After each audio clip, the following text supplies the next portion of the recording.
And this was one of the worst memories I have. I even suffered some trauma from it. One night, as I was trying to fall asleep, I started to hear heavy drilling, like a power drill being used. The sound was so disturbing and eerie that I get goosebumps even just thinking about it. I got up to look through the kitchen window to see who was drilling, but when I got to the living room, I saw my dad crouched by the window.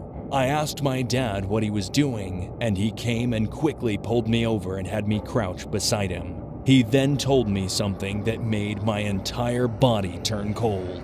There's a maniac living next to us. We sat there for about 10 minutes in the pitch dark of our living room, and although it was only 10 minutes, it felt like an eternity. The drilling finally stopped, and my dad and I both peeked through the window to check what was happening. We saw that same man comb his hair back and leave his place. I glanced through the window of his apartment and saw something that made me know there was something seriously wrong. There was a young boy passed out on a bed with the TV on in front of him.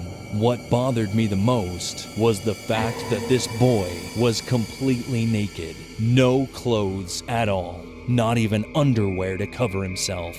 My dad told me to go back to my room so he could contact the police. I curled into a ball on my bed. Even with my eyes wide open, I could not think of anything else but the uncomfortable image of that unconscious naked teen on the bed. I ended up falling asleep after worrying for some time about what would happen next. A few months later, I was on my way back home with my grandma after staying with her. She was bringing me back to my apartment, and when we got there, we saw a swarm of police.